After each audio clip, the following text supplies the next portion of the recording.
तुरुंगवाडा. लेखिका लक्ष्मी कमल गेडाम. अभिवाचन जयश्री पुराणिक. तुरुंगवाडा.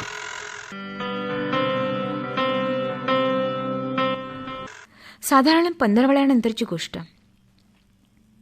नेहमीप्रमाणे ठरलेल्या वेळी पुष्पा साठे सरांच्या गाडीवरून उतरली. सवयीप्रमाणे बघ्यांच्याही नजरा त्यांच्यावर खिळलेल्या, नजरेनं सारं बोलून गेलेल्या. चोरट्या नजरेनं साठेंनीही त्यांचा वेध घेतला आणि त्यांना उद्देशून ते पुष्पाला म्हणाले, पाहिलत ना मॅडम, काम नसले की असले प्रकार सुचतात. रिकाम टेकडे. सर, आपल्यालाही खूप त्रास होतोय नाही का? क्षणभर थांबवून पुष्पा त्यांना नम्रपणे म्हणाली. छे छे, मुळीच नाही. अगं, मी अशांच्या कुजबुजीला घाबरणारा नाहीये. मला माहिती आहे. अगं, यांचं वागणं बोलणं म्हणजे दिव्याखाली अंधार असतो ना, अगदी तसंच असतं. लोकसंगे असतात असे लोक. होय सर, पण माझ्यामुळं आपल्या घरातही तणाव होत असेल नाही? छे छे, मुळीच नाही. उलट माझ्या पत्नीला आपल्याबद्दल खूप सहानुभूती आहे. अगं, फार समंजस आहे ती. मॅडम, तुम्ही असला विचारही मनात आणू नका. येतो मी, भेटू उद्याला. असं म्हणत त्यांनी गाडी सुरू केली. पुष्पा ही आपल्या रस्त्याने चालू लागली. मनोमन परमेश्वराचे आभार मानत होती. म्हणत होती, चला, म्हणजे माझं काहीही असो, परंतु या भल्या गृहस्थाच्या संसारात आपल्यामुळं काही वितुष्ट नाही, हेही काही कमी नाही. याच विचारात तिचं मार्गक्रमण सुरू होतं आणि ती वाडाजवळ करत होती. दिनेशनं तर तिचं जीवन उद्ध्वस्त करायचा पणच केलाय की काय, असं त्याच्या वर्तनावरून वाटायचं. कारण घडणाऱ्या प्रसंगामागून प्रसंगच त्याची साक्ष द्यायला पुरेसे होते. एकदा तर दिनेश कधी नव्हे तो पुष्पाच्या परतण्याच्या वेळी ग्रामपंचायतमध्ये जाऊन बसला होता. मोती चपराशासोबत इकडच्या तिकडच्या गप्पा मारून तो टाइमपास करत होता. यापूर्वी अशा प्रकारे तिथं जाऊन बसणं आणि असं अहेतुक निरर्थक बोलून वेळ घालवण्याचं कुणालाही माहीत नव्हतं. त्यामुळं त्याच्यात त्याची काहीतरी खेळी आहे हे सर्वांना वाटत होतं, परंतु नक्की काय हे मात्र सांगणं कठीण होतं. त्या दिवशीही दररोजच्या वेळी पुष्पा साठे सरांच्या गाडीहून उतरली. सवयीप्रमाणे दोघंही आपापल्या रस्त्याने चालू लागले. दिनेश तरातरा चालत पुष्पाच्या मागे मागे आला आणि गरकन तिला वळसा देऊन तिच्यापुढे दत्त म्हणून उभा राहिला. खालून वर तिला न्याहाळीत म्हणाला, का उतरलीस गाडीवरून? जायचं होतंस त्याच्याच घरी. अशी अर्धवट सोबत काय कामाची? मला वाटतं तुम्ही दोघंही भीता, तो त्याच्या बायकोला आणि तू मला. हो ना? बोल बोल बोल, आता का चूप राहिलीस? बोल ना, दे ना उत्तर. असं म्हणतच थाडकन त्यानं तिच्या गालावर ठेवली. गाल चोळतच ती उत्तरली, व्हा बाजूला, वाटेवर तमाशा नको. तुम्ही तर सारीच विकून खाल्ली हो. वाड्यात या, आबाजीच सांगतील तुमच्या सगळ्या प्रश्नांची उत्तरं. खरं काय ते सांग ना. सोळी बनून पतिव्रतेचा आव आणून आबाजीचं नाव मध्ये कशाला घालतेस? तुझे काय काय धंदे चालतात ते काय पाहायला येतात? त्यांचे ते साक्षीदार आहेत का? हो. वैर्यानं जीवघेणे बाण मारावे तसे त्याच्या तोंडाच्या धनुष्यातून शब्दबाण सुटत होते. जनाची नाही तर मनाची तरी ठेवा, असं म्हणत ती त्याच्या पुढे निघून गेली. त्यावेळी तिच्या पाठीमागून जात असता तिच्या हाताला हिसडा देऊन तो म्हणाला, मला माझ्या प्रश्नांची उत्तर हवीत, आत्ता आणि इथंच. नोकरी निमित्त बाहेर जातेस की घर खर्चाचा बजेट बसवण्याकरता जातेस की याराची यारी निभवायला जातेस? बोल बोल बोल बोल, तुझे काय संबंध काय त्याच्याशी? आणि तो तुलाच का पोहोचून देतो? माझ्यासारखी दुसरी कुणी या रस्त्यानं येणारी नाही ना म्हणून. तीही निर्भीडपणे परंतु चिडून म्हणाली, कोण कुठला तो साठ्या मास्तरडा आणि त्याची तरफदारी करतेस? गावची पाटलीन, आबाजीची सून आणि तरफदारी मात्र करते त्या मास्तरड्याची. वा रे वा, छी थू छी. असं म्हणत त्यानं पुन्हा तिच्या कानाखाली ठेवली. चवताळलेल्या काळ्या भुजंगानं फुतकारता फुतकरताच डंखावर डंख मारावे तशीच काहीशी स्थिती दिनेशची झाली होती. आता मात्र पुष्पानं त्याच्यावर जळजळीत कटाक्ष टाकला आणि त्याला म्हणाली, कोण पाटील? हं? आणि कुठली पाटील की? तो भूतकाळ होता. वर्तमान बघा वर्तमान. हद्द झाली तुमच्या तमासखोरी वृत्तीची आणि निलाजरेपणाचीही. असं म्हणत ती तावातावानं धापा टाकत वाड्यात आली आणि तिनं सारा घडलेला प्रकार रडतच आबाजींना सांगितला.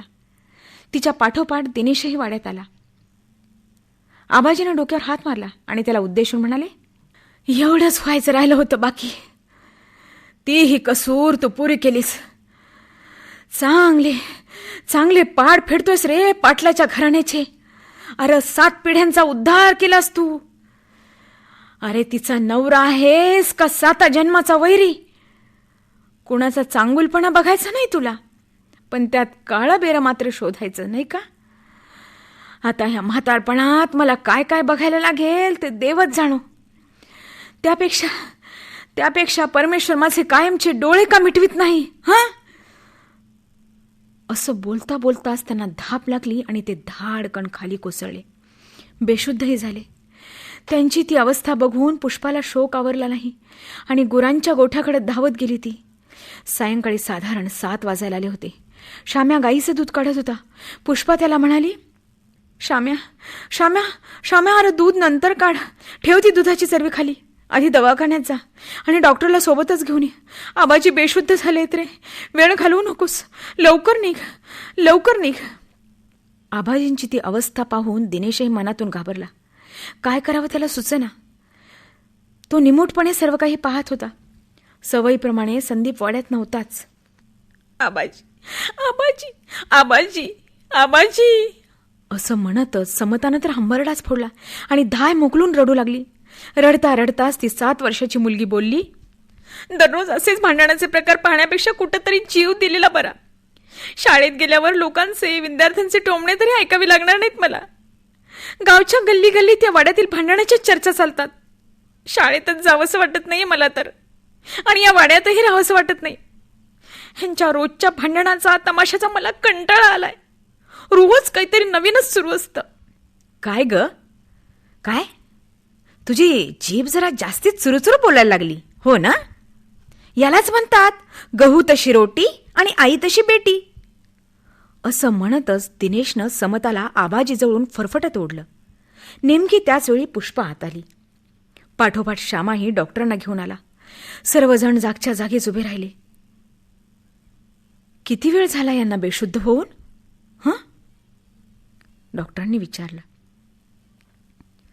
जवळजवळ 7-8 मिनिटं झाले असतील, पुष्पानं त्यांना सांगितलं.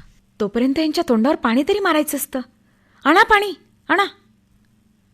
डॉक्टरांनी आबाजींच्या तोंडावर पाण्याचा शिडकावा दिला. नंतर इंजेक्शन दिलं. दिलेली औषधं कशी द्यायची हे पुष्पाला समजावून सांगितलं आणि डॉक्टर परत जायला निघाले. 2 पावलं चालल्यानंतर काहीतरी आठवल्यासारखं करून परत वळले. दिनेशला एकट्यात बोलावं तसं हळूच त्याला म्हणाले, आबाजीला औषधापेक्षा मनःशांतीची, समाधानाची फार आवश्यकता आहे आणि दादासाहेब हे तुम्हीच देऊ शकता. मी तुमच्या वैयक्तिक बाबतीत बोलायला नकोच, परंतु वेळच तशी आली आहे म्हणून बोललो. घरात शांती असली की सर्वांच्याच मनाला सुख आणि समाधान मिळतं हे तुम्हालाही समजतंच ना. दिनेशकडं अर्थपूर्ण पाहत डॉक्टर बोलले. परंतु दिनेशनं मात्र डॉक्टरचीच फिरकी घ्यायला सुरुवात केली. आग ओकावी तसा तो डॉक्टरांना म्हणाला, डॉक्टर, मी तुम्हाला सल्ला मागितला नव्हता. तुमची फी बोला आणि चालायला लागा. माझ्या वैयक्तिक बाबतीत कुणी नाक खुपसलेला मला खपत नाही. दादासाहेब, मी सल्ला द्यायला कुणी वकील नाही.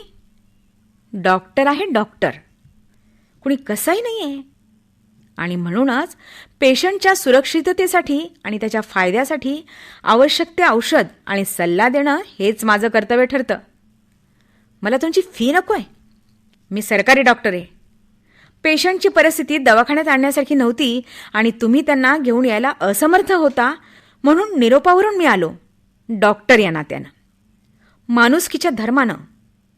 आणि हो, तुमची कुठलीच गोष्ट आता वैयक्तिक नाही राहिली, ती सार्वजनिक झाली. हे तर तुमच्या लक्षात यायलाच हवं. येतो मी. डॉक्टरांच्या पाठोपाठ श्यामाही प्रथमोपचाराची पेटी घेऊन गेला. या घटनेनंतर पुष्पा आठवडा झाला तरी शाळेत गेली नाही. सुट्टीचा अर्जही पाठवला नाही. नाही म्हणायला वाड्यातील वातावरणाची शाळेत सर्वांनाच कल्पना होती. अगदीच बारीक सारीक गोष्टींबद्दल ते अनभिज्ञ असले तरी बँकेच्या घोटाळ्यापासून रानवाडीत ठेवलेल्या रंजनापर्यंत आणि वाड्यातील निघणाऱ्या धिंडवड्यांपर्यंत सर्वच गोष्टी जगजाहीर होत्या. परंतु पुष्पाच्या सौजन्यशील शालीनतेच्या वागणुकीमुळे तिच्याबद्दल सर्वांना आदर होता. म्हणून तिला भेटावं, शाळेत काय येत नाही याची चौकशी करावी असं साठे सरांनाही वाटत होतं. या निमित्तानं वाड्यात जाऊन दिनेशचीही समजूत काढता येईल. आबाजीसारख्या दिलदार माणसाशी विचारांची देवघेव होईल हाही विचार त्यांच्या मनात आला. मनात घोळत असलेला विचार त्यांनी पत्नीजवळ बोलूनही दाखवला. तुमचा उद्देश नेक आहे हो, परंतु दादासाहेब म्हणजे उलट्या काळजाचा माणूस. तुम्ही करू गेले काय आणि उलटे झाले पाय असं नको ना व्हायला. खरंच ही शक्यताही नाकारता येत नाही. दादासाहेबासारख्या कलुषित मनाच्या माणसाला माणुसकीची वागणूक देणं म्हणजे कोळशाची दलाली करणंच होईल. हात काळे करून पश्चातापाची पाळी येईल. आणि अशा दोलायमान स्थितीतच साठे सर शाळेत आले. शाळेत आल्यानंतर सुद्धा पुष्पा, दिनेश, वाडा या विचारांचा पिंगा साठे सरांच्या मनात सुरूच होता. तेवढ्यात शाळेचे संचालक रामभाऊ देशमुख तिथं आले. त्यांच्या आगमनानं साठे सरांना मोठा आधारच वाटला. साठे सर त्यांना या विषयावर काही ना काही बोलणार तर रामभाऊ देशमुखच म्हणाले, साठे, आठवडा झालाय, पुष्पा शाळेतही आली नाही. ती आजारी तर नसेल? काहीतरी विशेष कारणाशिवाय ती इतके दिवस, तेही परीक्षा तोंडावर आल्यानंतर गैरहजर नाही राहणार. कदाचित आबाजींची प्रकृती वगैरे. मला आज त्या भागात जायचंच आहे, तेव्हा प्रत्यक्षच वातावरण बघून येतो. नाहीतर साठे, परत जाताना तुम्हीच का भेट घेत नाही? असं म्हणत संचालक महोदयांनी साठे सरांच्या चेहऱ्याकडे निरखून पाहिलं आणि साठे सरांच्या मौनातच खूप काही दडलंय असं त्यांना दिसलं. त्यांच्या मनातील सारे भाव त्यांच्या चेहऱ्यावर डोळ्यात उमटले आणि देशमुख साहेबांनी जणू ते भराभर वाचले आणि तेच साठे सरांना म्हणाले, नको, नकोच, पुन्हा आगीत तेल नको. तुरुंगवाडा. लेखिका लक्ष्मी कमल गेडाम. अभिवाचन जयश्री पुराणिक. तुरुंगवाडा.